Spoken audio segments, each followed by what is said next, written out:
Hey, it's Freddy Cruz. Heads up, this episode of Your Mic is going to sound a bit different. That's because instead of steering the conversation, I am the one in the hot seat. That's because my clients Hazem, Ahmed, and Mack, Neff from Integrity Bank and hosts of Banking on Integrity asked me to be on their show, a Speke Podcasting client show, that is. We talked about bouncing back after life in the corporate space, building something entirely new like Speke Podcasting, and why community matters more than ever.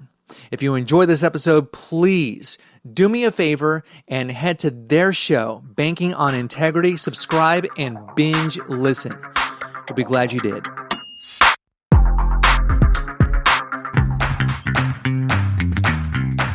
This is Banking on Integrity, a podcast that takes a deep dive into Houston's entrepreneurial spirit. You'll hear from business owners from across various industries throughout the greater Houston area. You'll learn what makes them tick, how they bounce back from failure, and what they're doing to drive Houston forward. Help us spread the word by sharing the show with your family and friends and by subscribing on your favorite podcast platform.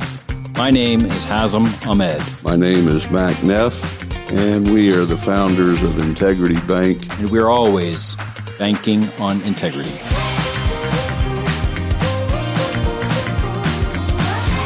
Today I have the privilege of visiting with an individual that we've gotten to know very quickly.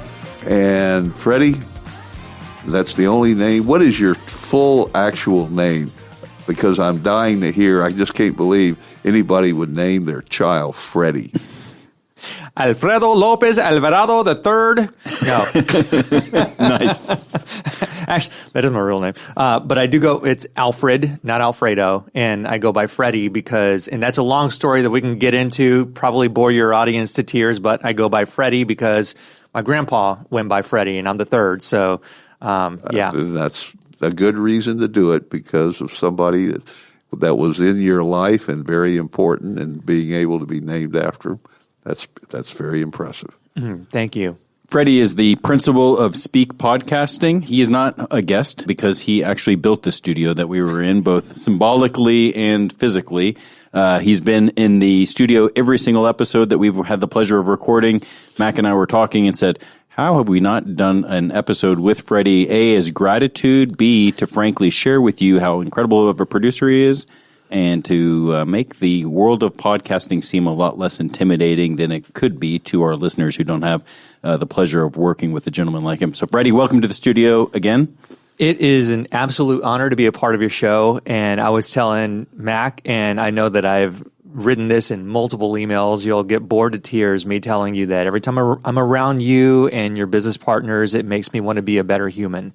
And this is, operating the Rodecaster board and going in, taking the memory card, putting it in my Mac, and chopping up the audio. That's nothing. What you all have built here in Integrity Bank, and it's the truth with all of our Speke Podcasting business partners, is that y'all have done all the hard work, and what I do and what my video team does, that's the fun part, and we get the fun part, we get the easy part, and what you all have done is just it's incredible. Well, thank you for that, but more importantly, what you're able to do for us is to be able to make a better communication with people that we deal with constantly and don't have the expertise that you do to make it sound so perfectly consistent and moves right along. And so I thank you for that. And I guess the first question is, what got you initially motivated in wanting to do podcasting? Speke Podcasting should never even exist, and I'll tell you why. At the end of 2021, I was approached with an offer, if you will. You both know that I used to work on the radio for a very, very popular radio station, and I wasn't, for lack of a better term, satisfied with the offer. And so this was around November, and I had walked out of the meeting and didn't talk to my boss for a week, and we were great friends, and to the point where I actually had a text message relationship with her husband, and to give you an idea of how close we were. And so I was hurt and sort of angered, and I told my wife, that's okay, because I'm Freddy Cruz and I'm going to find a job. Dang it, There were other words that were used. And, November passes, December passes. Guess who didn't find a job? It's all right, honey. Happy New Year. I'm going to find something by the end of January and February at the latest. Valentine's Day comes around. Freddy's still unemployed.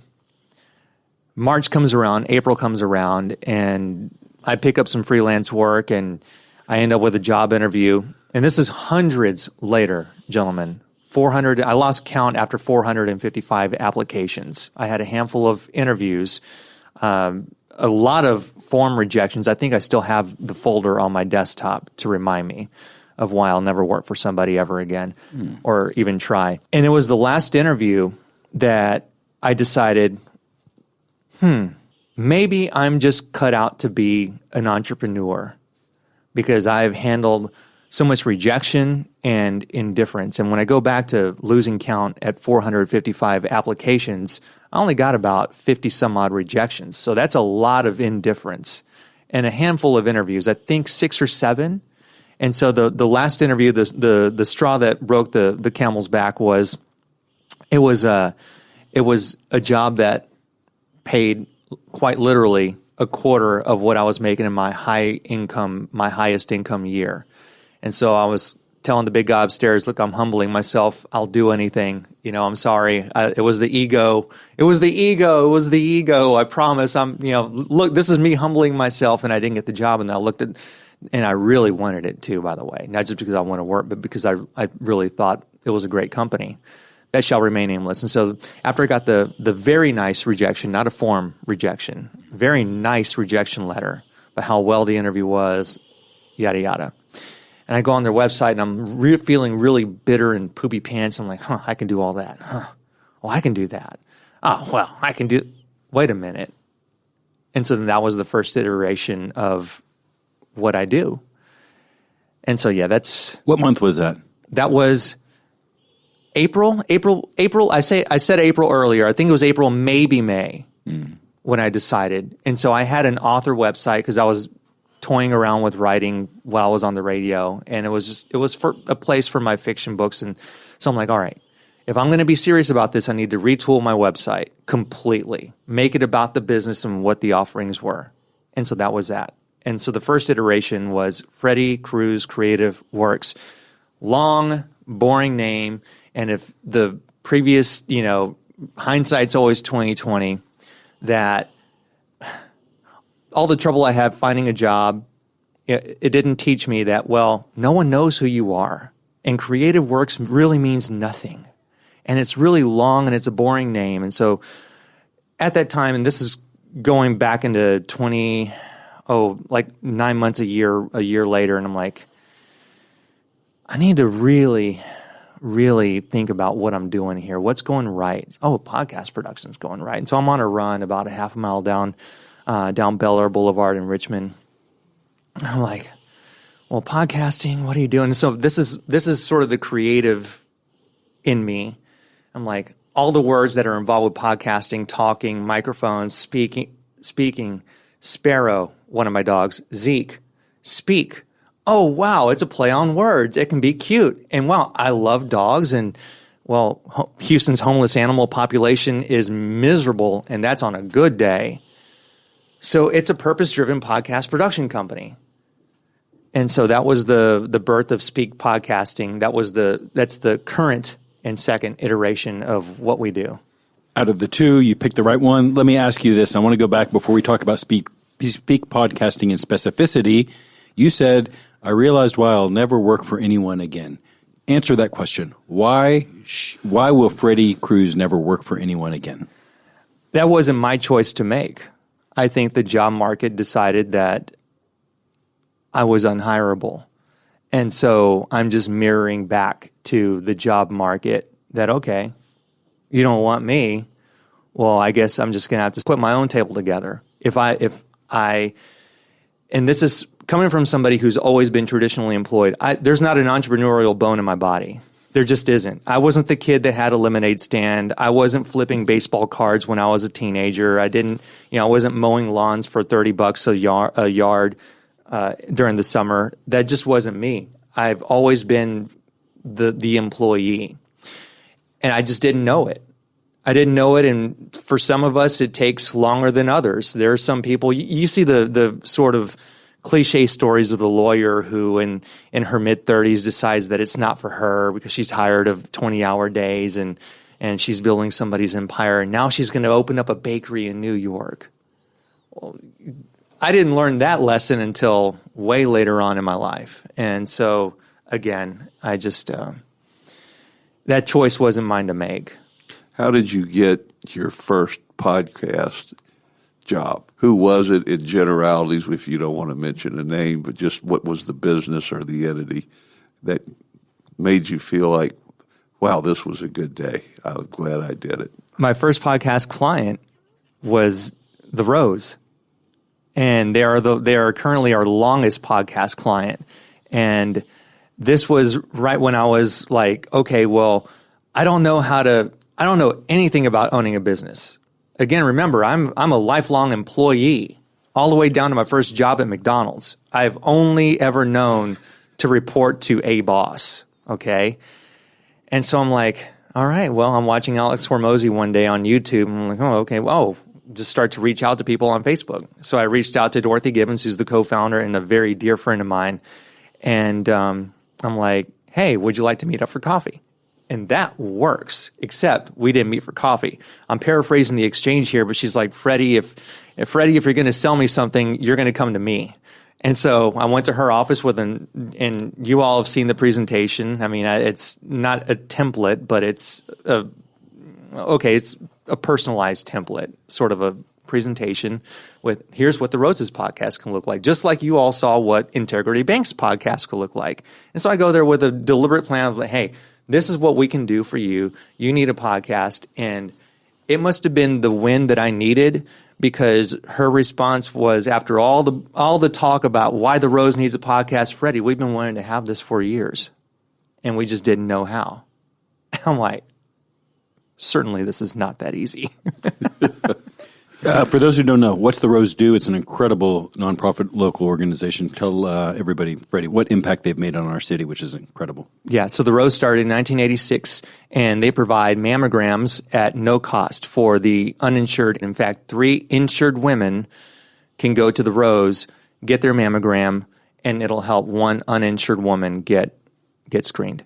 You'll see their vehicles on the freeways quite often when you're stuck in traffic. It's full of a lot of wonderful impact, like I said, on those who may not otherwise be able to get screened. And frankly, the rest of them, the insured, are going to need to get screened anyway, so you may as well do it at a place that makes that investment in others. So that was the first one. Did you feel like at that point proof of concept, or were you still unsure about what the road ahead looked like? I felt 10 feet tall and bulletproof when I left that office. And again, I really think that was a win that I really needed, because after that, it was a bunch of no's. Is that right? It was a bunch of no's. And I think I was probably just pitching the wrong people. And pitching, that's a whole thing too. It's like, well, why are you pitching? Why not build relationships? And so I'm learning. This is a whole experiment. And I love having the business and everything that goes with it. Before this current recording, you were talking with Mr. Chung Woo, and he was talking about how he'll quit. I'm paraphrasing here, but he'll quit when he doesn't want to learn anymore. Having a business is a constant learning process. And he's right. If you're not learning every day something about your business or how to grow it or how to nurture it, or, oh, I'll never make that mistake again, then what are we doing? Well, from an entrepreneurial standpoint, I would agree with you 100%. And what it shows is that you are, even though you didn't think you had it in you, you were willing to be a risk taker. And that is a huge plus for you. And it does help you get through all of, as you said, the huge amount of no's. And at some point when you start getting a lot of them, it kind of makes your back get stronger and straighter, and you go, I'll show you. And then after maybe 100 of I'll show you, you do get a little more humble, and you go, well, maybe I've got to change my presentation just a little bit. And but while you're doing it, you had the comfort level of knowing you knew how to edit and do different things, and I'm sure that has gotten better each and every time you've done one, because I know from my vantage point right now, there's a whole bunch of what you said that's going to probably be edited out because you go, God, I didn't really say that, did I? I will edit out whatever you want me to edit out. You do an incredible job of your work. Certainly with us, we're honored. Every time we have the pleasure of seeing you when you come by for a recording day, Freddie, it really is a change of pace and change of tone in our mood. And not just between Mack and I, but frankly, everybody else, our guests that come in here. You've been an incredible host and taught us how to be hosts. So really honored to have this conversation with you today. So I know you've got a banking relationship with us. You have a continued representation with the Rose and what their focus is. What other industries does Speke Podcasting represent in the form of producing or being part of their production on their particular podcast? Can you name some others? We have 4 doctors. 3 of them are MDs, and one of them is she's a scientist, and she's Dr. Beata Lerman, who's a founder of Sinless Treats, cancer survivor. Doctor tells her in no uncertain terms, well, sugar feeds cancer, so no more sugar. And she's like, well, I love chocolate, so no one's going to tell me that I can't have chocolate. So she went out and she created a sugar-free chocolate. Incredibly delicious. Yeah, very, very good. You don't miss the sugar one bit. And so that's her business, and her podcast is Heal Me with Chocolate. And we have Dr. Eddie Patton Jr., who's a neurologist. We have Dr. Angela Sturm, who's one of our other longest clients, and she's a facial plastic surgeon. Her show is Beauty Unveiled. And we have Dr. Terry Ann Samuels, who's the host of The Menopod. She's a urogynecologist. And so The Menopod is for women who refuse to pause. Oh, very nice. Yeah. They named that, or were you influential in that? Her husband named that. Wow. Her husband, yeah. Talk about a lack of experience. What's the future? We appreciate you working with us and creating the phrase banking on integrity. And I would love to say that Hazem and I came up with that, but you were the creator of making that happen. And it flows so very well and makes us let every episode that we do kind of revert around people that are good people that understand what the word means and just try to be very positive in the entrepreneurial business world of Houston, to have more and more people that are just thinking about doing things the right way. And I think that it's a joy to me and everybody to be able to see people succeed, and more importantly, doing it in the right way. Absolutely. I want to know what's your favorite thing, and this is kind of me putting my interview hat on, and I'd like to get an answer from each of you. What is the one thing that you have learned from your clients, your business partners who you have on your show? What's the one thing that you have learned that you can take into both your personal and professional lives? For me, as I just mentioned, you get to know a little bit more about the people you're dealing with on a daily basis when you're able to just sit down and start talking and asking questions from each of us about how human every individual is and how vulnerable they were at some point in their career, their personal life, or whatever, as far as a failure in one business and it took 2 or 3 more, or there was a death in a family, and you realize how deep down and human everybody is that you don't deal with on that daily basis. It's more of a business. But we try to feel like everybody that walks into our bank is part of our integrity family.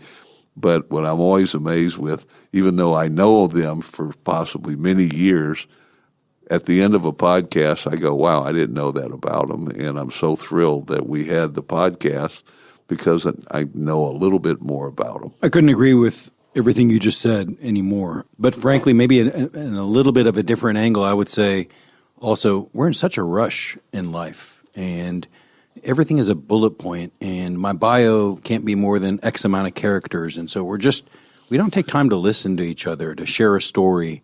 What I love about what you've allowed us to do with this is not just have that individual share something that we never knew before, even though we may have known them for 10, 15, 30 years, but then to memorialize it and to be able to revisit that and to share that with their children or their circle of influence, and then to create new friends because of that exchange.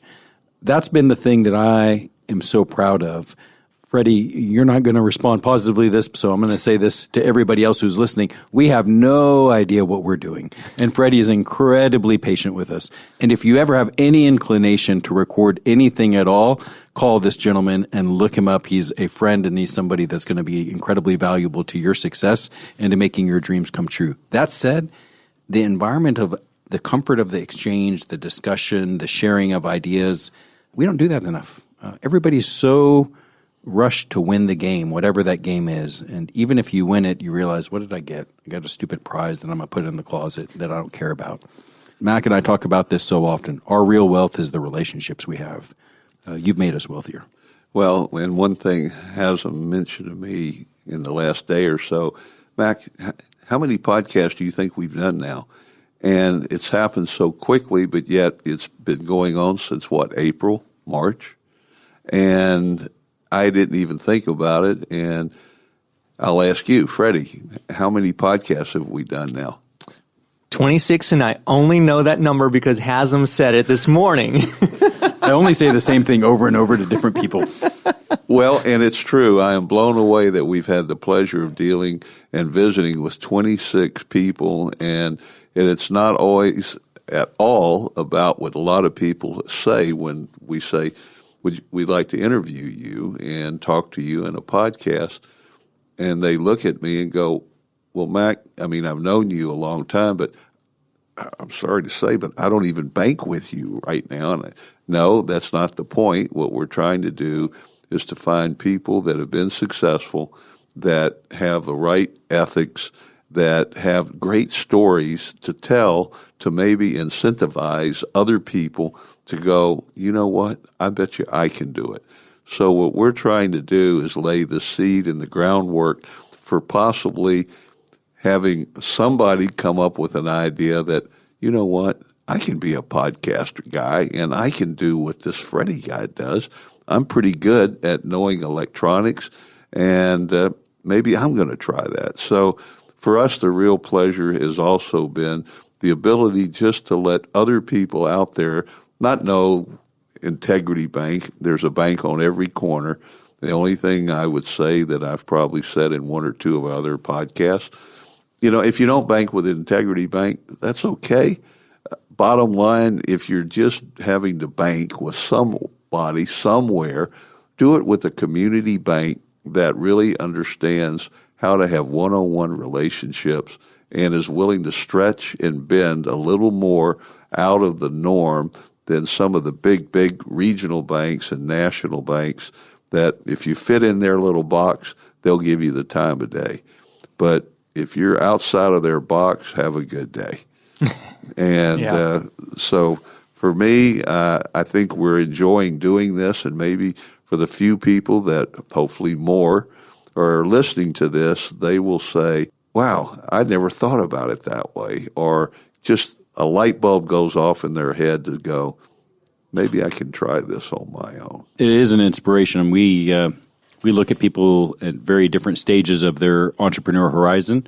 You are still early, is fair to say? Speke Podcasting you're still in the first few chapters? Yes, we just celebrated our second anniversary this past summer. Congrats. Thank you. And Speke Podcast would not exist without my wife. Let's talk about that. Yeah, she has been just she's been far more patient than probably I deserve.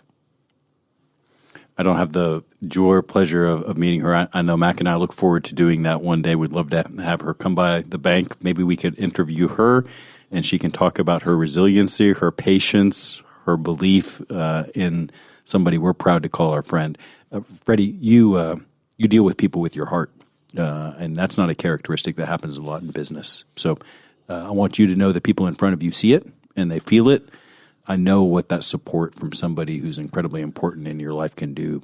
And it's not at the times where you're at the top of the podium where you've won and are holding the trophy. A lot of people are fans at those times. It's frankly when you get kicked in the teeth.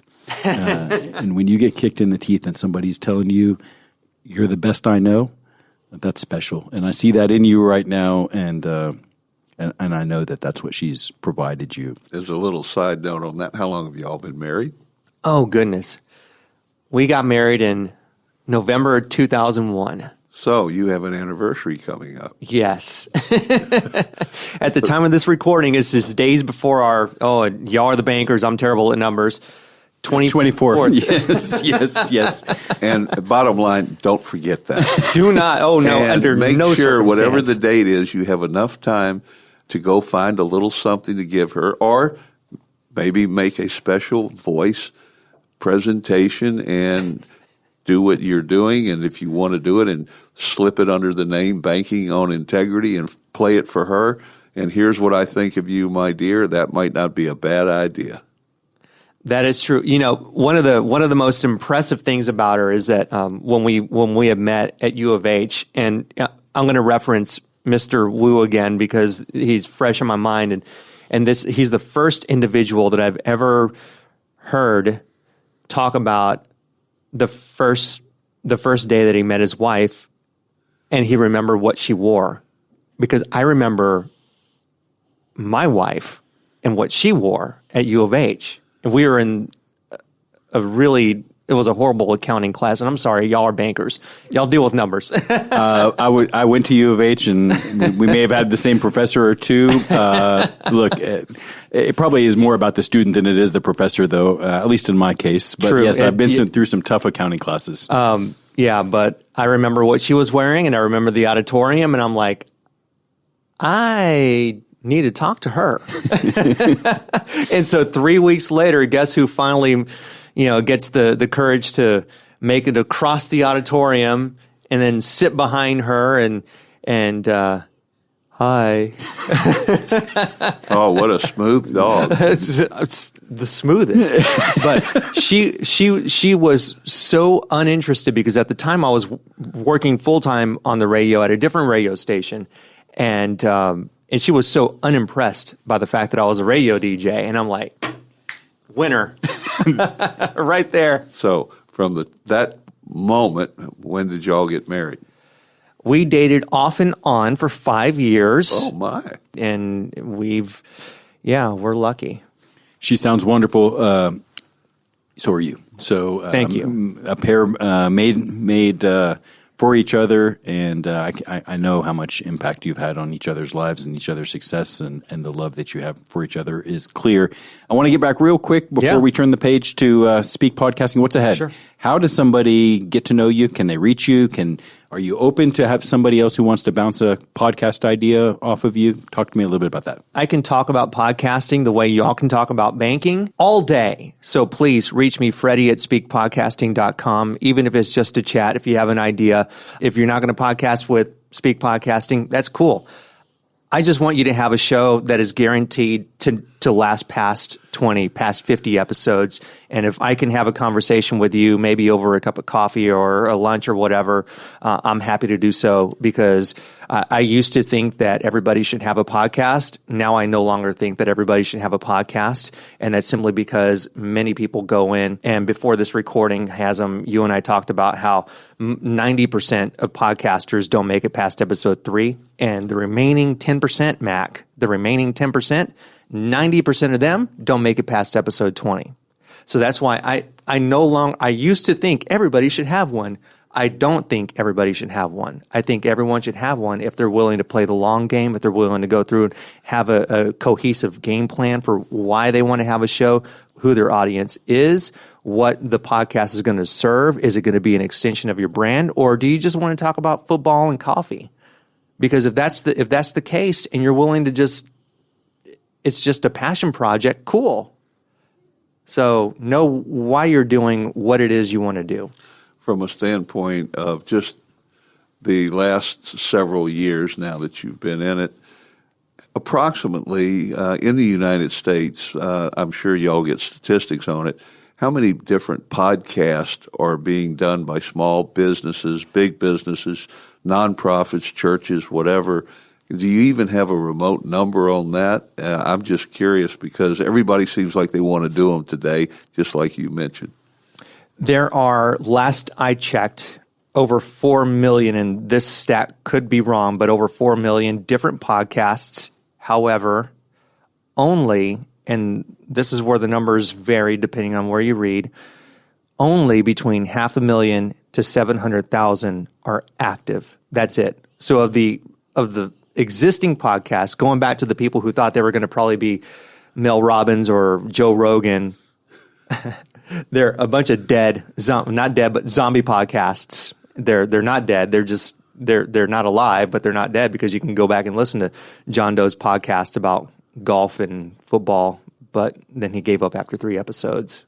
You can go back and listen to it because it's still there. So you all are in a very elite squad of people that are actively releasing podcast episodes. Mack and I are very clear that we are in that elite group because of you and because of your friendship. Thank you. I couldn't encourage anybody more to reach out to Freddy to have that conversation for their education. And if that's not an aspiration of yours to start your own podcast, I promise you'll gain a friend. And you wouldn't be faced with anybody better in this city when it comes to his care to our success.